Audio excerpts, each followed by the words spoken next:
Imagine if your brain could keep growing, changing, and adapting long after childhood, long after injury, and even as you age. What if the story we've been told about inevitable cognitive decline isn't the whole story? Welcome to the Aging Well podcast, where we explore the science, stories, and strategies behind living a longer, healthier, and more purposeful life. I am your host, Dr. Jeff Armstrong, an exercise physiologist with a passion for making science simple and life better as we age.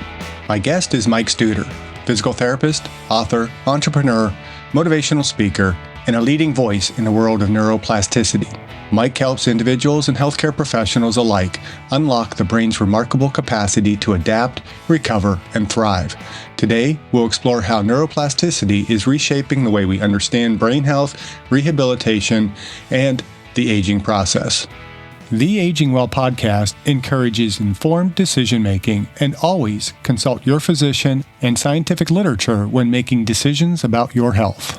So Mike, welcome to the Aging Well podcast. Let's begin by having you just tell us a little bit about yourself and how you became interested in neuroplasticity. Jeff, thanks for having me. I'm pleased to be here, and I'll assume that I was invited not because I'm past mid-50s. I'm a physical therapist, have been for 35 years, and I've been increasingly involved with matters of stroke, Parkinson's, and multiple sclerosis rehabilitation for the majority of my life. This has put me in front of individuals who are likely on the older side of things as a matter of that. And in reality, I've been working to look at how we can push the boundaries of neuroplasticity for 3.5 decades now. And what we don't know has always fascinated me. And so I've always just pushed myself into these arenas that we don't know. And neuroplasticity is just fascinating with all of the different levers that we can pull to maximize it. So it's fascinating largely to me because of what we don't know. And so for those who are new to the concept, how do you define neuroplasticity and how is that different than neurogenesis? So neuroplasticity is the dynamic remapping of the brain that can come in its most simplistic form in new connections. One neuron that was formerly not connected to another neuron is now connected because of a new experience, a new movement, a new fact, a new concept. Then when that concept has been, or movement has been significant enough to stimulate the brain to put a tag on it, it has the opportunity to formalize that new connection, concept, or movement at night during sleep with consolidation.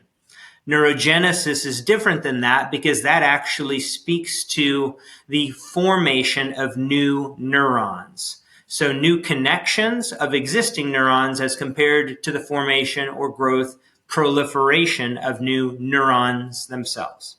This is all stuff that fascinates me and blows me away as an exercise scientist, and especially as someone who's kind of leaned into aging over the last several years.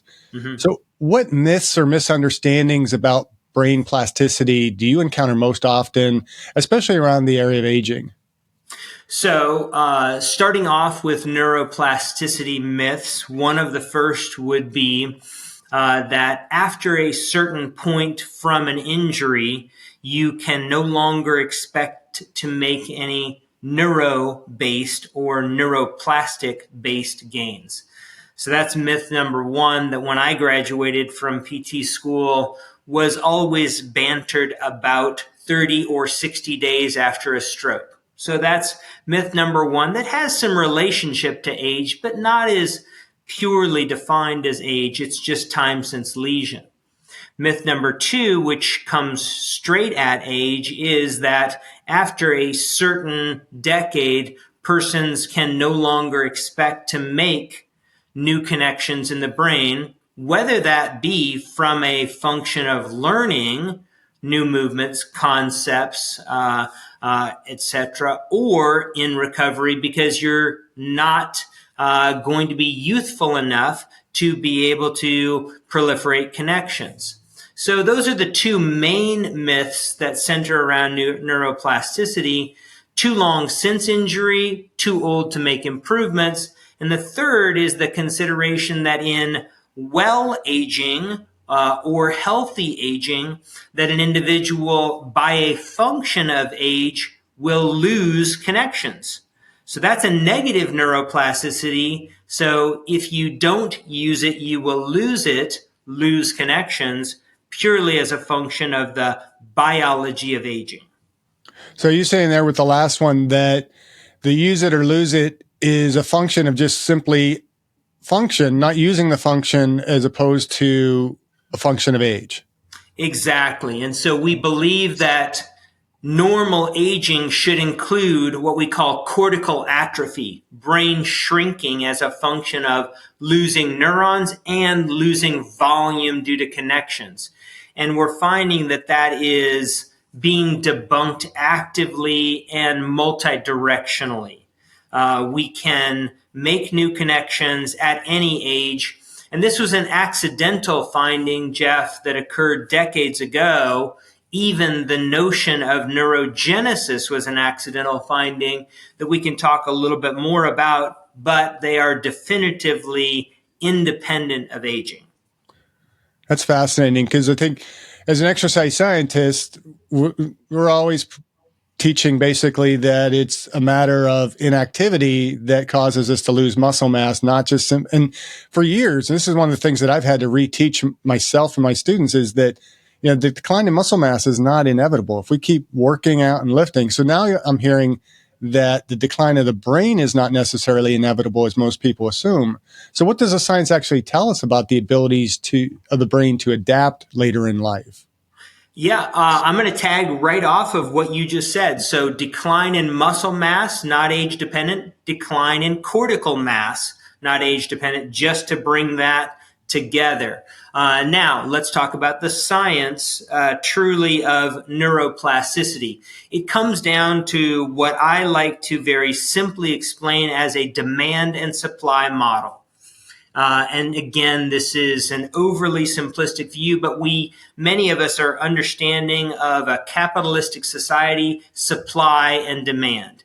The brain is the reverse, that if there's a stimulus, i.e. a demand, that the brain will find capacity to supply that connection and to formalize or consolidate that connection.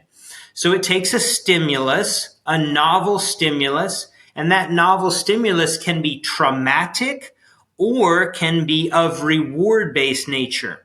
Meaning, if I witness a crime, I'm going to imprint that memory. It's significant. I go to sleep. I consolidate that memory with a degree of accuracy, and I can recall that and recount that tomorrow if I'm interviewed about that crime. So it takes a demand, a significant stimulus. That can be traumatic, or as I mentioned, can be rewarding.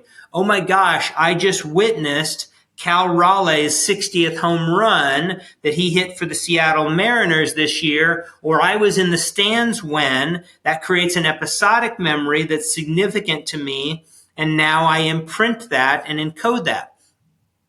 Each time I bring that memory back up, I'll spare us all the diatribe, that memory is going to change just a little bit. It's never the same memory pulled back up.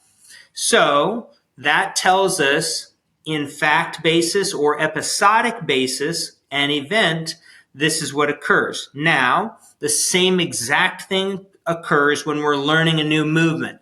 I'm learning how to reach to a new octave with my right hand pinky finger as I'm playing the piano. I'm learning how to create a C chord on the piano or on the guitar. I'm learning how to do a backflip. This was of reward basis. I enjoyed the sound or the movement that was produced. I consolidate it at night. If I come back with repetitions, I can formulate that.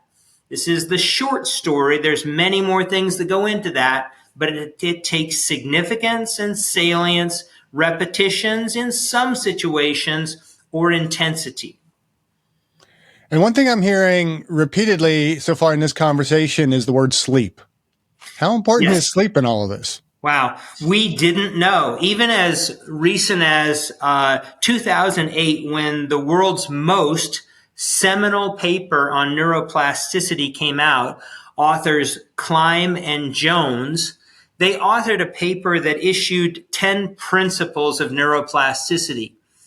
In 2008, none of those principles included sleep. Wow. But really, within the last 8 to 10 years, we've come to understand that if you want to successfully imprint a new fact-based, episodic-based, or movement-based memory, it takes 3 nights of sleep. Meaning, you need to be well rested on the day that you are absorbing the new information. That one makes some sense. Now, as you already know, I told you night number 2 is the night of that day that you absorbed that information, watched that movie, took that piano lesson, took that golf lesson, driving lesson, otherwise. So there's night number 2. And night number 3, when you need to actually pull that back up in a test, in a game, in a piano recital, you will be more likely to have consolidated that memory and pull it back up or retract it with fidelity or accuracy if you've slept the preceding night before your test or examination. So it's 3 nights to be able to truly solidify this into an individual's brain. If you're enjoying the Aging Well podcast, be sure to like, subscribe, or follow on your favorite platform so you will never miss an episode. And if you find our conversations helpful, please share the podcast with a friend, because aging is something we're all doing and we're better at doing it together. And support our guests in this podcast financially by visiting the affiliate links in the episode description below, and use the links or codes provided for discounts on products we have vetted and feel comfortable recommending to our valued viewers and listeners. Thank you, and now back to the podcast.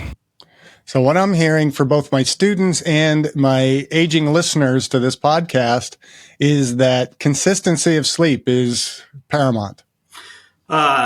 Jeff, you obviously know this extremely well. I do appreciate the leading question, but you're giving me a degree of modesty by you saying consistency. And I will tell you that largely in the literature, there are 4 terms that can define sleep: quality, quantity, regularity, and timing, QQRT. Not my work, the work of Matthew Walker and others. The most consistent of those is exactly what you said: regularity, no difference from consistency. Going to sleep within 30 minutes plus or minus of your best time to go to sleep. Doesn't matter whether that's 9:30 or midnight. Actually going to bed consistently will give you the best opportunity to time your sleep so that all of those cycles of sleep occur. I'll spare you the diatribe of all the cycles and the science there, so that you hit your deep or slow wave sleep cycles for best consolidation. So can you share some real world examples of adults experiencing meaningful changes through neuroplasticity-based interventions? On an everyday basis. So just yesterday, I saw patients in an inpatient rehabilitation hospital. Okay. I worked with one gentleman who's 62 years old who had a stroke. That stroke had left him with the inability to receive or express verbal communication. It also left him with right leg and mild right arm weakness. My session yesterday, with students from UNLV tagging along with me, was intended to promote greater recovery in function, walking, and an impairment reduction, right leg capacity. We started the session by giving him an opportunity to walk and just observe him. And I noticed his walking pattern involved limited weight bearing onto the right leg and an excessive lift of the right leg to clear it from dragging on the ground, which told me he either couldn't feel the leg and lifted it high just in case, or couldn't move the lower aspect, the foot and ankle of his leg, and lift it high at the hip to compensate. So I took him through a couple of activities that would offer a demand, Jeff, that demanded his right lower leg, foot and ankle, operate as a function of the task that I gave him. I created some balance tasks and some force tasks that made his body supply movement at the ankle. Then I returned him back to the task of walking, and to the surprise of my students, he integrated the activity and demonstrated an improvement that was either transient, motor performance, or could be imprinted for more permanence, motor learning. All of those are a function of neuroplasticity. Practice, intensity, salience, meaning that it was meaningful for him. His brain recognized the stimulus and effected a change. We won't know until he practices today if he imprinted that change. So I'm hearing is, again, a professor of exercise science, I'm hearing all of those principles of adaptation that we talk about with muscle function, specificity, right, overload, progression. Mm-hmm. And then we've also kind of on this podcast, I started from teaching pathophysiology and exercise for many, many years. I had a kind of a 4-pillar approach to health and longevity, and that was exercise, diet, body composition, and not smoking. And we have since, with this podcast, added sleep as a core principle, and then purposeful social connections, which we're not quite talking about here, but I probably, that whole social connection piece also probably plays into plasticity as well. Well, we'll have to be careful because we have limited time on the podcast. So I could go on diatribes.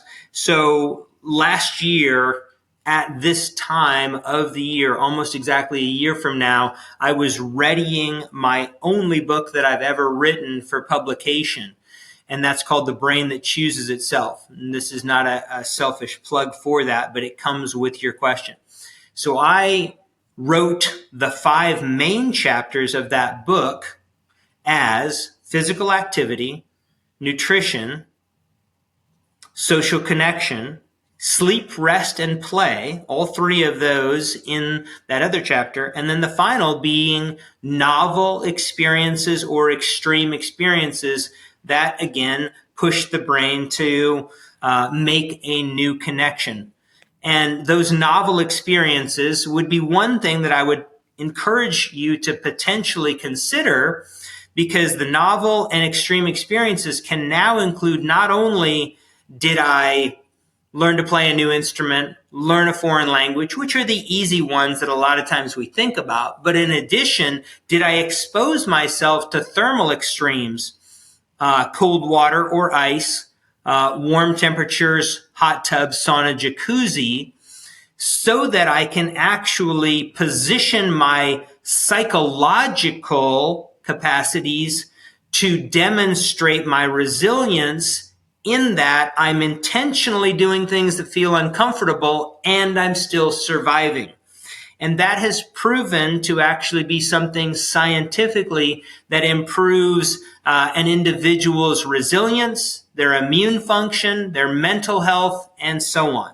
So I echo everything that you have postulated, but I would have you consider adding one more. And I think you're kind of echoing what we promote on this podcast, and what I try and also promote in class, because we talk a lot in here about what I've called well-centered fitness over the years, which is, the spiritual, physical, intellectual, emotional, and social well-being. And a friend of mine identified that I always say it in that order, and it has the acronym SPIES. So we started calling it the SPIES model. Right. But, I'm hearing that all of that engulfed in that as well, because spiritual, it's easy to start just pushing that toward religion, but it's really purpose. And so when you start looking at purposeful movement, purposeful learning, purposeful interconnections, all of that kind of fits in there. But you have the physical, you have, it's important to be stimulating ourselves intellectually, What I'm hearing today is even more so. It's important to be trying to keep learning as we age, to keep those pathways functioning as well as developing. But then also emotionally, that's going to affect us in all of those different capacities. And then finally, social is going to contribute to that as well. So all of this fits together. And I'm just excited for this conversation because it's pulling a lot of things together. And it's also given me kind of new language to talk about some of the things that we've covered here. Yeah, excellent. I love everything you said. And as a matter of fact, a colleague of yours at Western Oregon University and I taught a full day pre-conference course this past year in Anaheim at the International Conference of Council of Active Aging, Dr. Robert Winningham and I, and we actually had 3 core principles there, and those were actually physical, intellectual, and emotional were the 3 core principles that we were taking activity leaders across aging communities and helping them help their residents. And I believe that the spiritual is right there, though, too. We think about mindfulness, awe, purpose-filled life. All of the work from Dan Buettner, et cetera, on the blue zones eventually came down to, do you have continued purpose in your larger family unit in later years? So I'm endorsing everything you've said. Sounds awesome then. So what do we know and still not know about the role of supplements or kind of priming techniques that we can use for brain health? Yeah, that's an excellent question. So supplements are a very interesting world to play in because we have very little regulation on the formulation of them. So therefore, the scientific rigor becomes, let's just say, watered down, with no pun intended, because we'd like to say that every creatine monohydrate is the same, and therefore we can actually study it. Every multivitamin is the same. So what we can say right now is that certain individuals, based on their single nucleotide polymorphisms, their genetic makeup, they may absorb or have a smaller exposure in their diet to key elements, micronutrients, and otherwise, that would cause them to need a supplement. Okay, that's pretty agreeable. We don't have great capacity to test someone's genetic makeup right now across a wide array of things, but in some things we have sophistication. So supplements right now, in my mind and belief, as a broad overview, there are very few supplements that have enough rigor in testing to go out and purchase. But a general multivitamin, a creatine monohydrate, and a very short list of very few other things could be reasonably relied upon if we look at the sourcing, the quality, and the standards that a producer is following to get it to market. I'm actually not convinced right now enough to spend my own money on more supplements than what I've actually already listed. I'm always open-minded to these things. However, the second part of your question actually also hints at primers, things that we can do to pull levers, to body hack, if you will, so that might come in the form of intermittent fasting to stimulate me, potentially using coffee, to potentially use thermal extremes. And there are things that we can use to prime neuroplasticity that we wouldn't even have to purchase in supplement fashion. And there's some good science there as well. Yeah, my list of supplements has grown shorter and shorter the more I've investigated things. And, even, we'll look at performance. I kind of narrowed it down to really 5 for performance. And that was, creatine being at the top. and your proteins, your whey protein, casein protein, Right. and even casein protein. I'm even less inclined to put that on the list because its best function is when we take it late at night. And if we take it late at night, we're probably disrupting our sleep somewhat. Right. And then we get into, caffeine as kind of a primer to get us pumped up to go into the workout, and then carbohydrate to be able to fuel the muscle.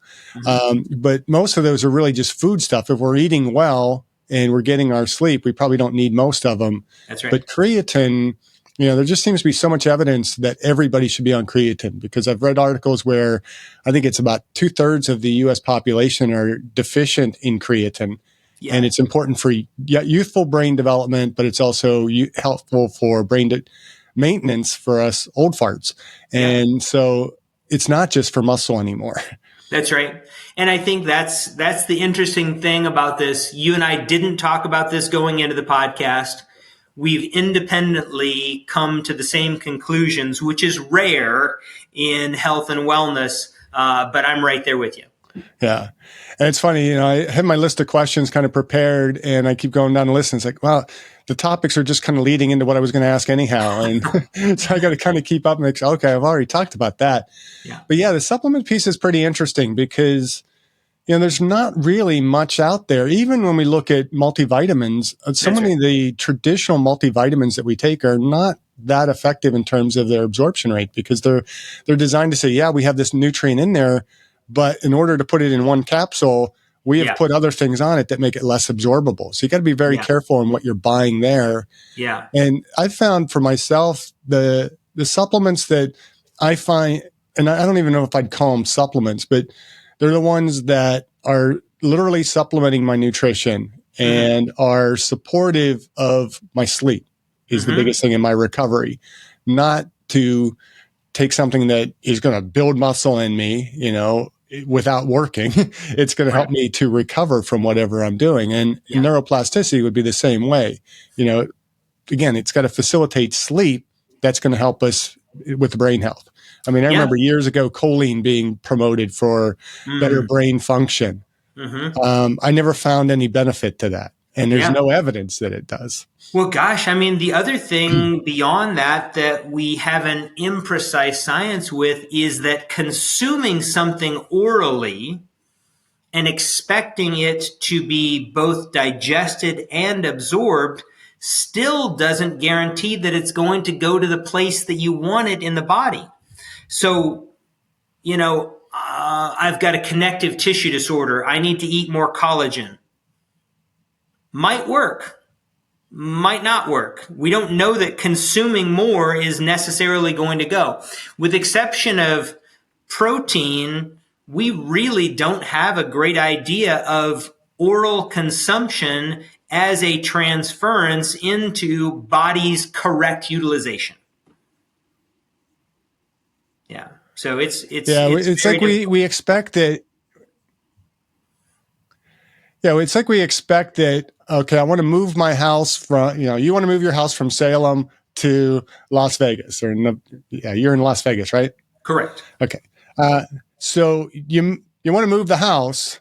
You have two options. You're going to say, okay, I'm just going to lift it up, load it on a truck and drive it there and drop it off. That seems the most reasonable because it's going to work, right? But instead we think, okay, we're going to take it, break it down, every brick and every board, load that up on a truck, and then put it back together and expect that it's going to look just like it did in Salem. Yeah, that's a great analogy. That is seemingly less plausible. I'm so encouraged, though, now, Jeff, that the amount of research that's going into health and wellness and lifespan and health span is really getting us someplace. And I believe that the energies are headed toward a positive, but I'm simultaneously excited by and hesitant through what we don't know. Right. Yeah. And I think the important thing is educators, and we're both educators, is and not only in the classroom, but on this podcast, is to get people to challenge the ideas. I didn't want my students to know what we know, but also understand there's a lot we don't know. And I Yes. put on my syllabus for the first time this year, the quote, I'm going to butcher it a little bit, but it's, half of what we teach you is incorrect. It's your job to figure out what's not correct. Yeah. And I'll tell you what, there's something that complements that resonates throughout single nucleotide polymorphisms. What's best for you? And, we're telling you a broad spectrum of what will work. And part of what makes something more effective for the body is not just ground into this mystery of your DNA makeup. And I'm certain this will resonate with you as well, Jeff. It is, in fact, what you believe will work for you. And that's not intended to make everything snake oil, sugar pills, and shams. We call that a placebo, right? However, the world of science in neuroplasticity and in health span and lifespan are just now waking up to the fact that choice matters. And that's because of the placebo effect, which is not the same thing as a placebo. The placebo says, I'm giving you a product or creating a process that I'm doing to you, massage, manipulation, mesmerization, that may or may not have an effect. That is a placebo.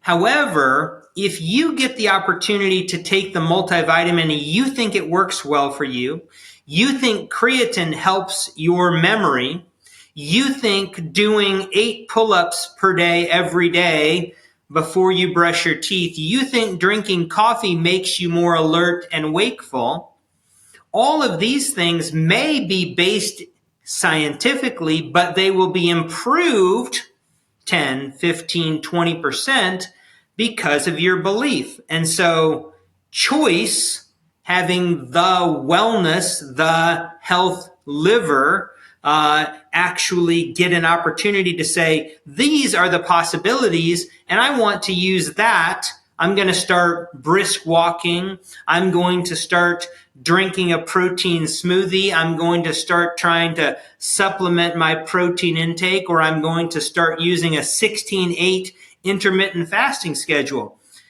If you believe it, it will actually be more effective. Will you take it from zero effectiveness to 15% because it's a sham? Or will you take something that 30% has 30% effectiveness and make it 45? Choice matters. And that's why I think when we tie in that placebo effect, it offers a caution to people about supplements. When the supplements say that something is X% more effective than the placebo, you have to look at what did the placebo do? Because the placebo didn't do much, then that, whether it's 20 times, 750 times greater, is still multiplied by almost zero. It's almost zero. That's exactly right. That's a great point. And that can be scientifically burdensome for people to think, how do I analyze a study? Yeah. So with all of this considered, if somebody listening or watching this video today wants to support their own brain health, where should they start? Okay. So, it's multi-directional. Let's start with sleep. Number one, regularity of sleep. It's got to be the number one.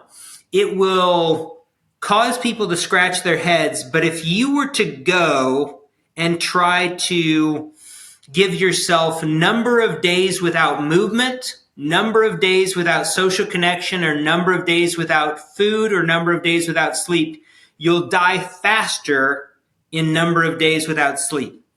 The Guinness Book of World Records is no longer recognizing attempts at consecutive days without sleep because of the danger. All right, so let's start with sleep. It's going to be the number one because you will unwind your mental health, lose your capacities and mental faculties, and not build anything new if you don't have sleep. So I'm going to start there.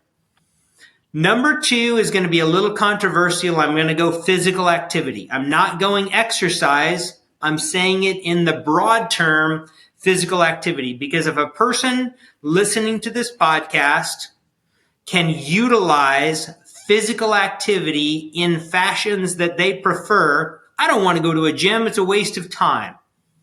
Then at least use physical activity. Go out and rake leaves aggressively and lightly, and aggressively and lightly.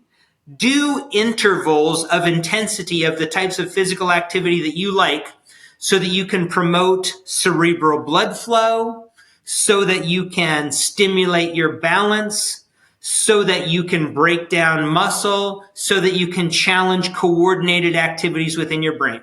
So from a brain health standpoint, it becomes sleep, physical activity. Number 3 and 4 are hard to wrestle. Do you go nutrition next or do you go social connectivity? Largely, we think we should go social connectivity followed by nutrition. Here's why. Vivek Murthy, the most recent U.S. Surgeon General, helped us to understand that unintentional solitude, being lonely, was exactly like smoking 15 cigarettes per day every day. No difference. So we're talking about effects on the microvasculature of your brain, heart, lungs, risk for cancer, risk for depression. The list goes on and on. All-cause mortality due to unintentional solitude, just being lonely. So I'm going to go sleep, physical activity, social connection, and then nutrition. And nutrition, I'm going to tell you, the number one thing you can do is take enough protein. So when you've done some resistance work, you've stimulated the muscle. If you didn't take in enough protein, forget it. You almost just held your ground. But if you took in enough protein and did some resistance work, now you get to stay the same or build depending on stimulus. It's a really difficult ordering of those 4, but sleep, physical activity, social, and nutrition is where I would put them for brain health, body health, longevity, and quality of life. And I wholeheartedly agree with that. And like I said, we have our 6 pillars. That's how I would order them now, especially when you start looking at, you go into these blue zones or you look at people, like I just saw recently that somebody who had lived 122 years, had smoked every day. And I think they even consumed alcohol. And we look at that and say, okay, well, smoking, that kills everybody, right? But those other 4 factors offset that smoking considerably. And so, yeah, would I recommend smoking? No. But it's not going to be as critical as getting yourself moving, sleeping, and eating right and doing the things that we just said in that proper order. Yeah. And again, we're both so enamored by the research, excited by the possibilities are coming forward, being nimble of our opinions and willing to pivot. But it's an excellent time to understand that we can't outrun a bad diet. You can't out-exercise eating poorly, but the reality is we can age better than we ever thought we could. And this is what's so amazing because of the possibilities. It doesn't all have to be eat, doesn't all have to be how you sleep, doesn't all have to be how you move, but we have possibilities in all of these. And the science is really pinning it down. I'll cause your listeners, especially of an older population, just to scratch their heads for a moment to think about how 60 truly is the new 40. If you watched All in the Family back in the 1970s like I did, glued to a television set as a kid that was born in the 60s, you may be surprised to know that Carroll O'Connor, when he was starring in Archie Bunker, was in his early 40s. And when they started the show in his late 30s, and we'd think, no way, he was 62 years old at least, right? And that Red Fox was 44 in Sanford and Son. The possibilities of aging now come to one seminal crux. What we want to do is to actually square the curve. And this isn't my original concept. My colleagues, Peter Attia, Andrew Huberman, and many others espouse this. We want to live long and die fast, rather than just live long and die slowly with poor health in an incapacitated fashion. Jeff, this is exactly what's possible now just by pulling the levers that you and I discussed today, that aging well is a reality now. Yeah, and it's not that hard, and it's not that expensive either. We don't have to spend $2 million a year to live longer and to live well. And I have a goal to outlive a certain billionaire that is spending $2 million a year trying to live longer. So, yeah. So with that in mind, what are some common mistakes or overlooked factors when people try to, quote unquote, train their brain? So when people try to train their brain, they think that they're going to improve the attribute of cognition by working on crossword puzzles, by doing Sudoku, by subscribing to or purchasing cognitive stimulation apps, or subscribing to websites that can deliver and procure such. These can help to some degree, but the longevity of benefits of doing the same type of things are the biggest mistake from a cognitive standpoint.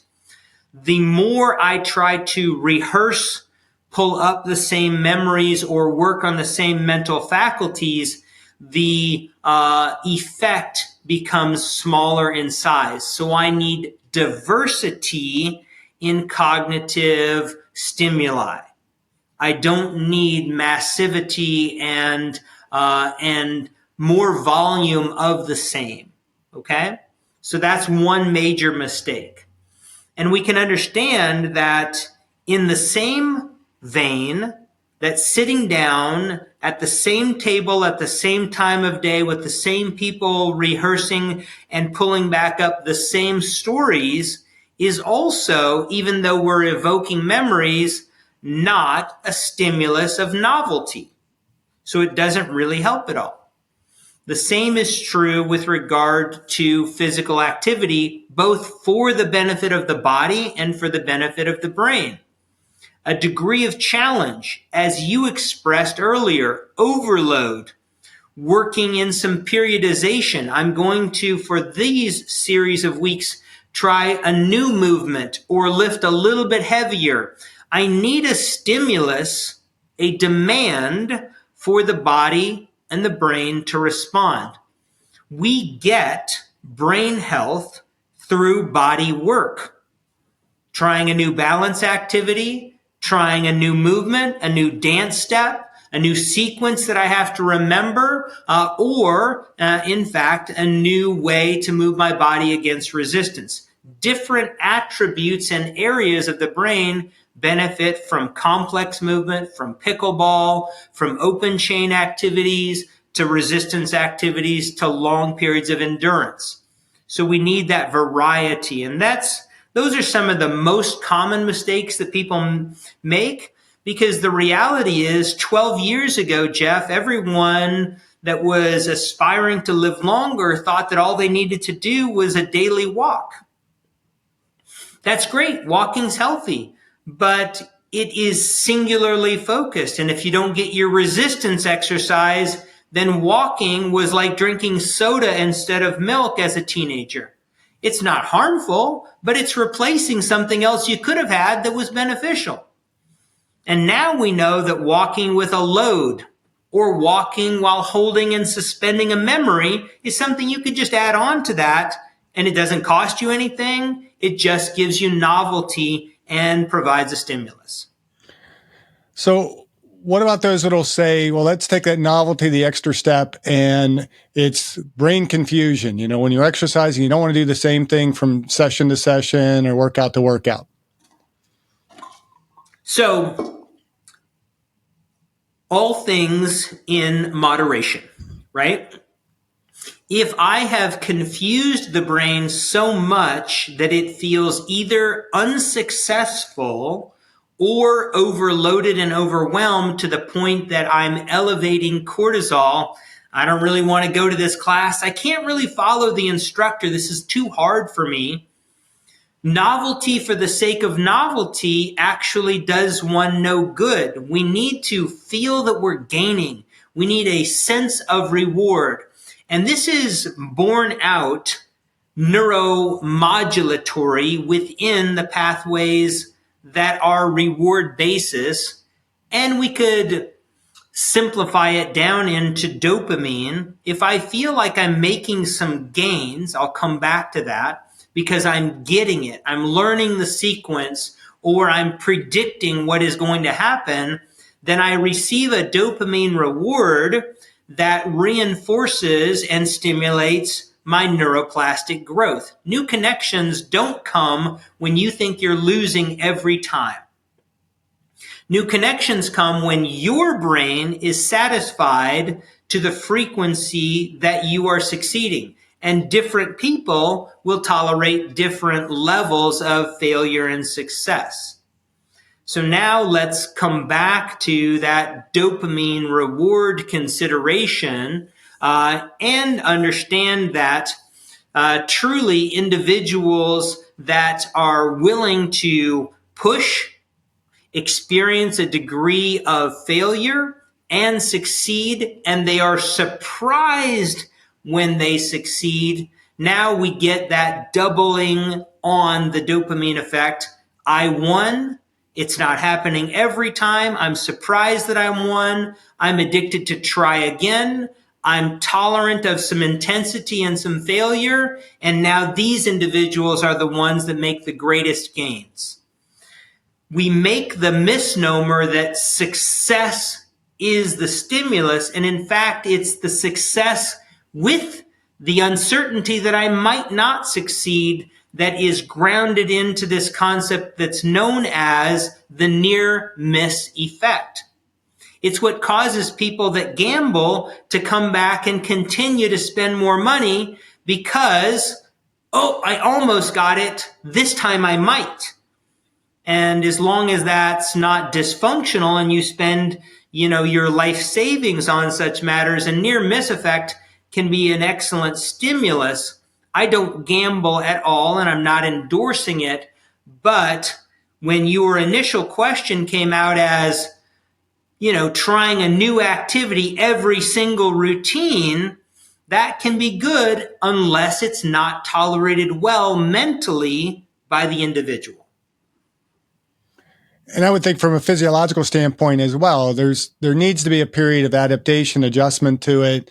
And I always, in teaching physiology of exercise and exercise programming, and I think these kind of same concepts apply. And I'm kind of stoked because you're giving me some new language to apply to this as I teach it. But we talk about the kind of landmark volumes of training where you have, in order for an adaptation to occur, you have to hit that minimum effective volume. There has to be enough exercise to give a stimulus. So it has to be challenging enough that it's going to stimulate some change or growth. And then at the kind of the top of the end of the golden zone of training would be your maximum recoverable volume. And eventually maybe you progress up to that point where it's a little bit more. You're going to have failure at that point maybe, or you're not going to have as easily of a recovery from it. But then your body is going to step back, allow for that recovery to occur, and then you got to go through that progression again.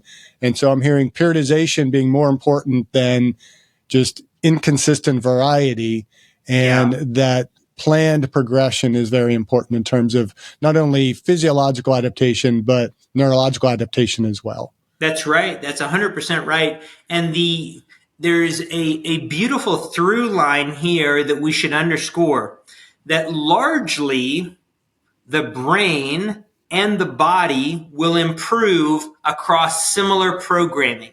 There are very small exceptions, though. Here's one. As I mentioned earlier, with a significant stimulus, traumatic, something I witnessed, or reward-based, an event that I was at, the brain can make a singular event into a permanent change. The body is less capable of doing that.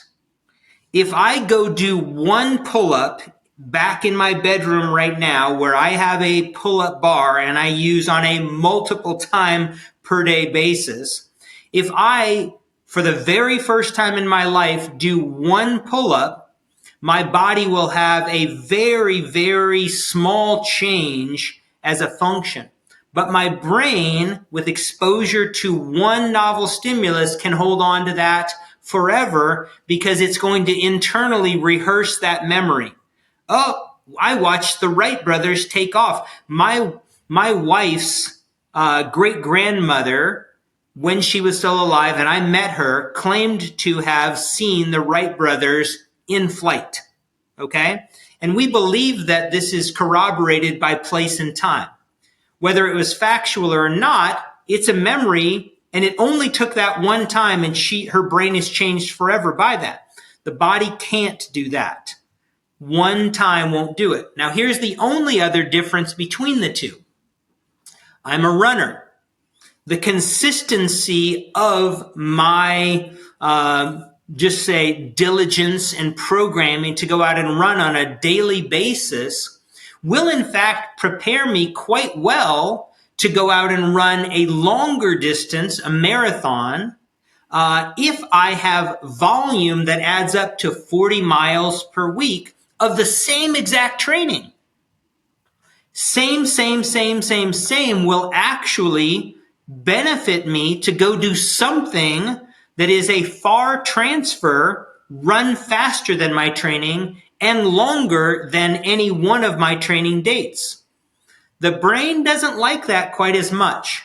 That same programming of training, the brain says, I'm not really going to build a cumulative effect.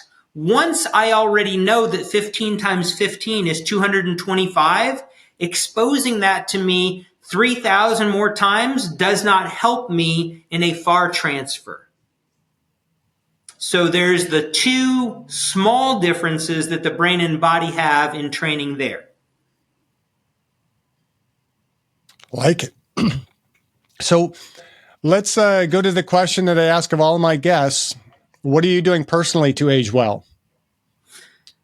I'm pulling all 5 of those levers that I've written about in my book. I actually, on a regular basis, subscribe to intermittent fasting, not every single day because I want to fool the body, and I do a 16/8 schedule. That is done for mental health. It's done for gut health. And I believe that that's working for me. So therefore, because I believe it does, it's probably helping. So I go 16 hours of the day on many days with no food, and I only eat during 8. I eat extremely clean and very low exposure to ultra-processed foods. I exercise nearly to a red line on a daily basis. So even though I'm going to go zone 2, light, consistent, long run, there will be periods in my exercise routine throughout the day that I'm going to go all out. So I'm going to get my heart rate up, and I'm also going to live a good portion of my day heart rate down. It's not unusual for me to actually take 20-some thousand steps per day every day. Not unusual at all. I'm going to get that at least 5 days a week, if not 30,000 steps. I sleep on a very regular schedule, and I permit myself to occasionally miss. I almost never watch television, and I make certain that I get plenty of protein, more than the recommended values in a variety of animal-sourced and plant-sourced varieties. I take creatine monohydrate.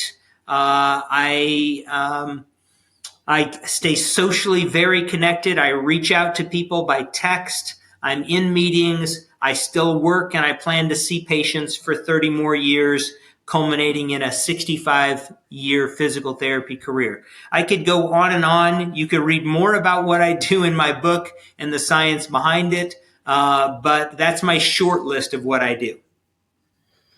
Well, two questions from that.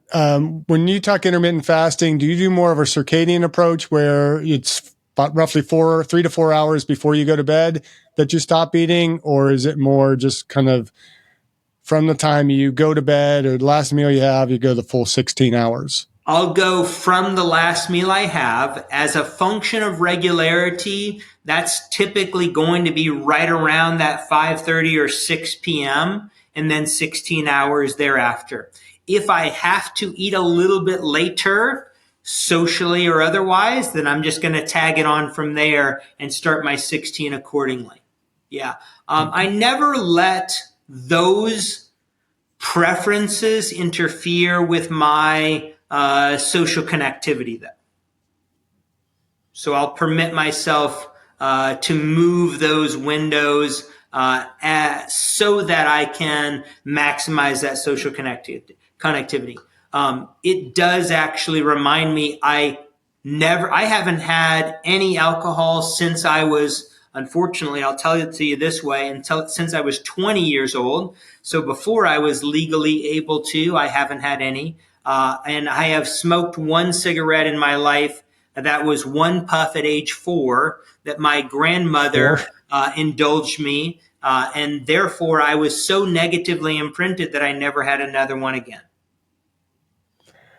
So hopefully our listeners and viewers aren't taking from that, introduce your child at the age of 4 to smoking and then they won't smoke. Just don't ever introduce them to it. That's right. We have Model good new behavior. neighbors. We have new neighbors that are renting the house next door, and they smoke outside because obviously they're not allowed to smoke inside the house. And it's driving my daughter insane. She hates the smell of it. She's like, "You got to do something about this." It's like, I can't really go over there and tell them not to smoke. So you're just going to have to deal with it. They'll probably only be here less than a year, so don't worry about it. Yeah.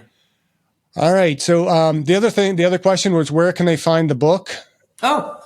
So it is on Amazon in paperback. You can also get it on Kindle. You can also get it on Audible. And I'm actually the author that reads and narrates the book.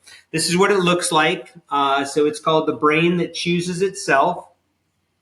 And I have a couple letters behind my name there that hopefully attest to my capacity to be able to conduct such a book. But it was a life's passion to write that, and thank you for asking about it. Well, we'll include a link for the viewers and the listeners, so if they want to purchase that book, they can find it. If you could leave our viewers and listeners with one practical step to support their brain health today, what would that be? Identify one area in life that you are not maximizing right now and make a choice with the area that feels fun or engaging for you to make a positive change in. And those 5 arenas: physical activity, nutrition, social connectivity, sleep, rest, play, and novel experiences. You don't have to do all of them. Choose one that seems fun, and here's what I'll leave you with as the last. Measure some attribute about yourself now. Any attribute. Hemoglobin A1C, ability to walk around the block, what's my resting heart rate when I come back 2 minutes later, number of steps per day. Measure something, anything, and gamify against your current measurement. I want to try to do something to beat my own score. The body and brain are miraculously motivated by competing against a number. So give yourself the opportunity to beat that number. Great advice. And so what other areas of neuroplasticity research excite you the most for the future of aging well? For the future of aging well, so I'm getting ready to start a brand new paper with two colleagues in another portion of the country. And this will be on the realm of dual tasking.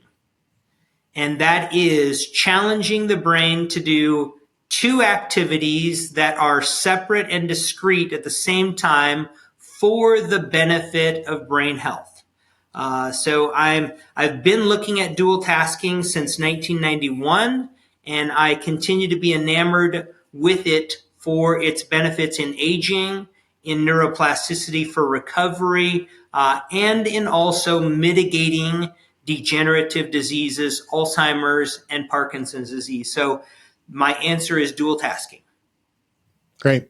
So is there anything we failed to talk about in today's conversation? I know there's probably a whole list of things, and we got to have you back on to maybe cover some of the holes, but anything else that you want to cover today that we haven't covered yet? Jeff, you've covered everything brilliantly. I have been enamored for 58 minutes straight, waiting to see what question you come up with next. And I thank you for the comprehensive nature of the interview. Well, thank you for coming on and giving me a comprehensive interview to provide. So this was great. Really appreciate your time. And again, like I said, I want to have you back on so we can dive into some of these topics a little bit deeper. But in the meantime, just keep doing what you're doing and keep aging well. I'll do it. And Jeff, when you have me back on, I'm expecting that I will be fully recovered from Bell's palsy. 2 weeks ago yesterday, my face was 100% flaccid on the right side. Oh, wow. So if That you was see quick, that I... then. Yes. They say that people that start to get movement back, any movement coming back 2 weeks from onset, have an exceptional prognostic capacity to make a full recovery. This is me 2 weeks and 1 day, and I'm not trying to hide that I had Bell's palsy. I'm still largely talking out of the left side of my mouth, but now I can create wrinkles in my forehead over here that I couldn't do 4 days ago.